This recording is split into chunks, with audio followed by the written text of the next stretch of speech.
ሱቅ ውስጥ ሳልገዛ ነው የወጣሁት። አልገዛሁም። ለምን? ስለዚህ ገባሁና ትከፍላለህ ማለት ነው። ስንት ብር ነው የከፈለው? ከገዱ የፓርኪንግ ስራ ጀርባ የ5 ሚሊዮን ደሞዝተኛ ናቸው። ገዱ አንዳርጋቸው በወር እስከ 5 ሚሊዮን ብር እንደሚያገኙ ለማወቅ ተችሏል። ለመሆኑ ይህ 5 ሚሊዮን ብር እንዴት ሊገኝ ቻለ? አቶ ገዱ የእርዳታ ማሰባሰብ ስራ እንዲደረግላቸው ጥያቄ ቢቀርብም አልቀበልም ብለዋል። ለምን እርዳታውን አልቀበልም አሉ? ስለ ገዱ ምን እየተባለ ነው? በዛሬው መሰናዷችን የምንቃኘው ይሆናል። አብራችሁን ቆዩ። ገዱ አንዳርጋቸው ሰሞኑን አቧራ አስነስተዋል። እኚህ አማራ ክልልን ለረጅም ዓመት ያገለገሉ በምክትል ፕሬዝዳንትነት በኋላም በዋና ፕሬዝዳንትነት አማራ ክልልን ያገለገሉ ቲም ለማ በተባለው ቡድን ውስጥ የጠቅላይ ሚኒስትር አብይ አህመድ የለውጥ መንግስት እንዲመጣ ጥረት ያደረጉ የለማ መገርሳ ቡድን ወደ ባህር ዳር ሲያቀና ለማና ጓደኞቹን በድፍረት የተቀበሉ ከዛ በኋላም ቲም ለማ ከክልል ወደ ፌዴራል መንግስት ባለስልጣንነት ሲመጣ ገዱ የውጭ ጉዳይ ሚኒስቴር፣ ለማ መገርሳ የመከላከያ ሚኒስቴር ሆነው በጠቅላይ ሚኒስትር አብይ አህመድ ተሾሞ ነበር። በኋላ ላይም የውጭ ጉዳይ ሚኒስትር በሆኑ ሰዓት በአባይ ግድብ ዙሪያ ከግብጽ ባለስልጣናት ጋር እልህ አስጨራሽ ውይይት አድርገዋል። ገዱ ከዶናልድ ትራምፕ እና ከመሳሰሉት ትልልቅ ባለስልጣናት ጋር በአደባባይ በአባይ ጉዳይ ጥብቅ የሆነ ውይይት አድርገዋል። በመጨረሻም የትራምፕን ተጽዕኖ እና ጣልቃ ገብነት በመቃወም አሜሪካ ካካሄደችው ድርድር ልዑክ ቡድናቸው እንዲወጣ ማድረጋቸው ይታወሳል። በሰዓቱ የህዳሴ ግድብ ዋስትና ያረጋገጡ ሰው ተብለው ተወስደው እንደነበረም እናስታውሳለን። ገዱ ከውጭ ጉዳይ ሚኒስትርነት ከተነሱ በኋላ የጠቅላይ ሚኒስትር አብይ አህመድ አማካሪ ሆነው ተሾመውም ነበር። ሆኖም ግን የትግራዩ ጦርነት ያዋለደው የአማራ ግጭትና ገዱና መንግስትን ሆድና ጀርባ እንዲሆኑ አደረጋቸው። ከ3 ዓመት በፊት በህዝብ ተወካዮች ምክር ቤት ውስጥ በአማራ ክልል የታወጀውን የአስቸኳይ ጊዜ አዋጅ በመቃወም ድምጻቸውን አሰምተዋል። በሰዓቱ ንግግራቸውን እንኳን ለማስጨረስ ፈቃደኛ ያልሆኑ የምክር ቤት አባላት ነበሩ። ሆኖም ግን በግልጽ በህዝብ ተወካዮች ምክር ቤት ለአማራ ክልልና ለአማራ ህዝብ ይበጃል፣ ለፌዴራል መንግስትም ይጠቅማል ያሉትን ሐሳብ አጋርተው ነበር። በኃይልና በአፈሙዝ ሰላም ለማምጣት እንደማይቻል ማስታወቀው ነበር። በህዝብ ተወካዮች ምክር ቤት ውስጥ ይህን ንግግር ካሰሙ በኋላ አቶ ገዱ አንዳርጋቸው ወደ አሜሪካ ሀገር አቅንተዋል። በአሜሪካ ሀገርም ሲኖሩ መንግስትን በሚቃወሙ መገናኛ ብዙሃን ብቅ እያሉ የራሳቸውን ሐሳብና አስተያየት ሲሰጡት ይሰማል። የፋኖን ትግል እንደሚደግፉም በአደባባይ ሲናገሩ ነበር። ገዱ አሜሪካ መግባታቸው በአሜሪካ እንደሚኖሩ ይታወቃል። ሆኖም ግን ገዱ ምን ላይ ናቸው፣ በአሜሪካ ምን እየሰሩ ነው የሚለው ጉዳይ አልታወቀም ነበር። ሆኖም ግን ገዱ መንግስትን በሚቃወሙ ሚዲያዎች ላይ ንግግር ሲያደርጉ ገዱ በአሜሪካ በፓርኪንግ እየሰሩ የሚል መረጃ ይፋ ይሆን ነበር። ነገሩ አቶ ገዱን የማሸማቀቅ ስራ ይመስላል። ገዱ የፓርኪንግ ስራ በአሜሪካ እየሰሩ ነው የሚለውን መረጃ ብዙዎች ያሳመነ አልነበረም። በቅርብ ቀን በቪዲዮ ጭምር የወጣው መረጃ ስለ ገዱ የፓርኪንግ ስራ እውነትነት ያረጋገጠ ሆኗል። ገዱ ለምን ፓርኪንግ ሰሩ የሚሉ የመንግስት ተቃዋሚዎች በአሜሪካ የሚኖሩ ሰው እንዴት በአንድ ትልቅ ተቋም ወይም መስሪያ ቤት መቀጠር ተሳነው? ለምን በአማካሪነት እንኳን በአንድ ድርጅት መቀጠር ተሳናቸው? በማለት በቀድሞ የውጭ ጉዳይ ሚኒስትር ገዱ አንዳርጋቸው ላይ ቅሬታ ያሰሙም ነበሩ። የገዱ የፓርኪንግ ስራ ለፖለቲከኛ ገዱ አንዳርጋቸው ከፍተኛ ክብርና ዝና ያጎናጽፋቸው ይመስላል። ገዱ በሐቀኝነት ሀገራቸውን ያገለገሉ እንደሆነ ትልቅ ምስክርነትና ማሳያ ነው እየተባለ ይገኛል። የመንግስት ደጋፊዎች ሳይቀሩ ለገዱ ያላቸውን አድናቆት ሰጥተዋል። ገዱ ጠላትንም ወዳጅንም ማስማምታቸው በስራቸው የተከበሩ ሰው ሆነዋል። የወረዳ አስተዳዳሪ በዱባይ ቤት በሚሰራበት በዚህ ክፉ ዘመን ገዱ ክልልን ያክልም ለረጅም ዓመት በምክትልና በዋና ፕሬዝዳንትነት የመሩ የውጭ ጉዳይ ሚኒስትር ነበሩ። አንዲት ሳንቲም ከህዝባቸው ሳይዘርፉ በሐቀኝነት እንዳገለገሉ ማሳያ ነው እየተባለ ነው። የአሜሪካ ፓርኪንግ ስራ ለገዱ ስብዕና ትልቅ ማሳያ ሆኗል። በአሜሪካ የፓርኪንግ አስተናጋጅነትና የቁጥጥር ስራ የተሰማሩ ሰራተኞች በአማካይ በሰዓት ከ15 እስከ 17 ዶላር ክፍያ እንደሚያገኙ የቅርብ ጊዜ የስራ ገበያ መረጃዎች ያመላከቱ። በአሜሪካ የኢንዱስትሪ መረጃዎችና የቅጥር ኤጀንሲዎች ይፋ ባደረጉት ትንተና መሰረት በዚሁ ዘርፍ የተሰማሩ ሰራተኞች እንደ ስራ ቦታቸው ልምዳቸውና እንደሚሰሩበት ግዛት ሁኔታ በሰዓት ከ9 ዶላር አንስቶ እስከ 22 ዶላር የሚደርስ ገቢ ያገኛሉ። ይህም በአማካይ ከ30,000 እስከ 36,000 ዶላር የሚደርስ አጠቃላይ ገቢ እንደሚያስገኝ ተመላክቷል። በተለይም ከካሊፎርኒያ እስከ አላስካ እና ኮሎራዶ ባሉ ግዛቶች የፓርኪንግ ሰራተኞች ክፍያ ከተጠቀሰው አማካይ መጠን ከፍ ያለ ሲሆን በሰዓት እስከ 24 ዶላር የሚደርስ ክፍያ ያስከፍላቸዋል። ከዚህ በተጨማሪም እንደ ቫሌ ፓርኪንግ ባሉ አሰራሮች ላይ የሚሰሩ ሰራተኞች ከተወሰነላቸው መሰረታዊ ደሞዝ በተጨማሪ ከተቀባዮች የሚያገኙትም ቲፕ አጠቃላይ ገቢያቸውን ያሳድጋሉ። አቶ ገዱ ከ30,000 እስከ 36,000 ዶላር ገቢ ያገኛሉ ተብሎ ይገመታሉ ማለት ነው። ይህም ሲመነዘር እስከ 5 ሚሊዮን ብር ሊያገኙ ይችላሉ እንደማለት ይሆናል።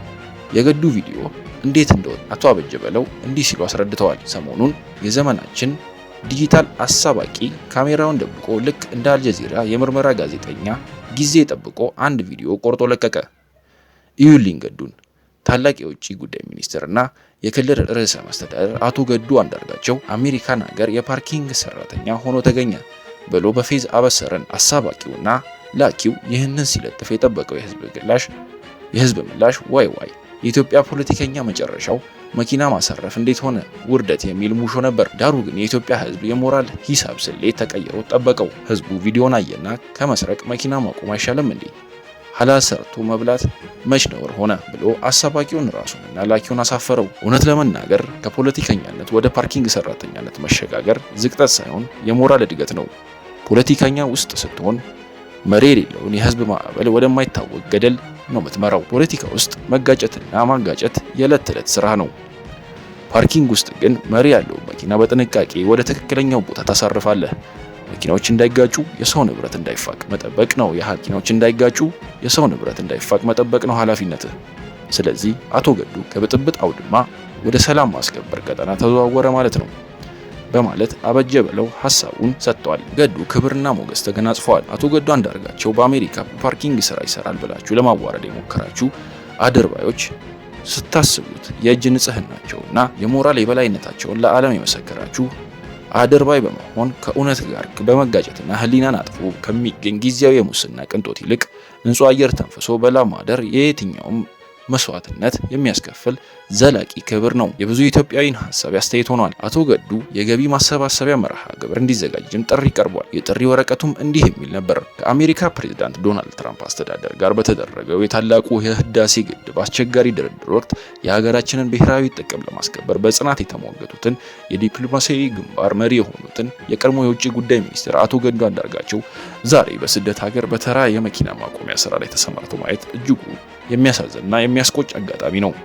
በመሆኑም እኚህ ክቡር ሰው ያላቸውን ከፍተኛ የዲፕሎማሲና የአመራር ልምድ ተጠቅመው የሚገባቸውን የክብር እንዲያገኙ ባሉበት ሀገር የግል ቢዝነሳቸውን ማስጀመር የሚያስችል የገቢ ማሰባሰቢያ ማድረግና ተገቢውን የሞራላዊና ቁሳዊ ድጋፍ በመስጠት ከጎናቸው እንድንቆም ጥሪያችንን እናቀርባለን።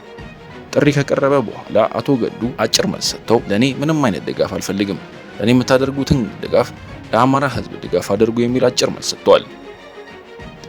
በስራዬ የምኮራ ሰው ነኝ፣ ኃይል ሊያሸማቅቀኝ አይችልም ብለዋል። የፍልስፍና መምህሩና የቀድሞ የብልጽግና ፓርቲ አመራር ዮናስ ዘውዴ ስለ ገዱ እንዲህ ብለዋል። አንተ እንደ ጽኑ ተራራ በንፋስም በአውሎ ንፋስም የማትናወጥ ለብዙዎች አርአያ የምትሆን ሰው ነህ። የቃልህ ክብደት እንደ ወርቅ ይቆጠራል። በአንተ ውስጥ ታማኝነት ብቻ ሳይሆን ህይወትን የሚመራ መርህ ነው። ክብርህና ቅንነትህ እንደ ፀሐይ በጨለማ መንገድ ላይ ብርሃን ይሰጣሉ። ሰዎች በድንግዝግዝታ ሲራመዱ አንተ በእውነት መብራት ትራመዳለህ። የምታምነውን ለመጠበቅ በድፍረት ትቆማለህ። በትክክለኛው ነገር ያለህ አቋም እንደ ዛፍ ስር ጥልቅ ነው። ማንም እንዲነቅልህ አይደለም፣ እንዲነቀንቅህ አትፈቅድም። ለአንተ ያለኝ አድናቆት በቃላት ሊለካ አይችልም። እንደ ሰማይ ሰፊ፣ እንደ ባህር ጥልቅ ነው።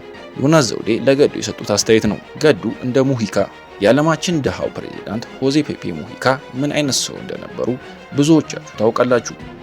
እኚህ መሪ ለህዝብ ብቻ የኖሩ ሰው ናቸው። ሙሂካ የኡራጓይ ፕሬዝዳንት ሆነው ለ5 ዓመት ያገለገሉ መሪ ናቸው። ሙሂካ ከወራዊ ደሞዛቸው $12,000 ውስጥ አብዛኛውን ወይም 90% የሚጠጋውን ለበጎ አድራጎት ድርጅቶች፣ ለድሃ ቤተሰቦችና ለአነስተኛ ስራ ፈጣሪዎች ይለግሳሉ። ለግላቸው የሚያስቀሩት $1,200 ገደማ ነበር። ሙሂካ የተንጣለለ የፕሬዝዳንት ቤተ መንግስት ከመኖር ይልቅ ከባለቤታቸው ጋር የእርሻ ቦታቸው ላይ በተሰራች የቆርቆሮ ቤት ውስጥ መኖሩን መርጠው ነበር። ንብረታቸውንም ሲያስመዘግቡ የቆየች ሰማያዊ ቀለም የ1987 ቮልክስቫገን መኪናና የእርሻ መሳሪያዎችን ብቻ ነበር። እኚህ የቀድሞ ፕሬዝዳንት አሁን ላይ ከባለቤታቸው ጋር ንጹህ አየር እየተነፈሱ በገጠራማ የቆርቆሮ ቤታቸው ይኖራሉ። ገዱ አንዳርጋቸው እንደ ሙሂካ ተመሳሳይ ነገር ቢኖራቸውም የእሳቸው ለየት የሚያደርገው ግን ስልጣን ሳያጓጓቸው ወይም እንደ ሌሎች ባለስልጣናት በስልጣን ላይ ሳሉ በሙስና ሳይጨማለቁና ሽራፊ ሳንቲም ሳይዙ በንጹህ ህሊናቸው ከሀገር መሰደዳቸው ነው። ምናልባትም በአፍሪካ እንዲህ አይነት የቀድሞ ከፍተኛ ባለስልጣን ማለትም የክልል እና የፌዴራል ባለስልጣን አሁን ላይ ራሱን ዝቅ አድርጎ በጉልበት ስራ ላይ የተሰማራ ተፈልጎ ለማግኘት ሊከብድ ይችላል። በእርግጥም ይከብዳል። አሁን ላይ አቶ ገዱ ንጹህ ሕሊና እንዲሁም ለሙስና ያልተዘረጉ እጆች ባለቤት መሆናቸውን በተግባር ስላስመሰከሩ በእጅጉ ሊኮሩ ይገባል።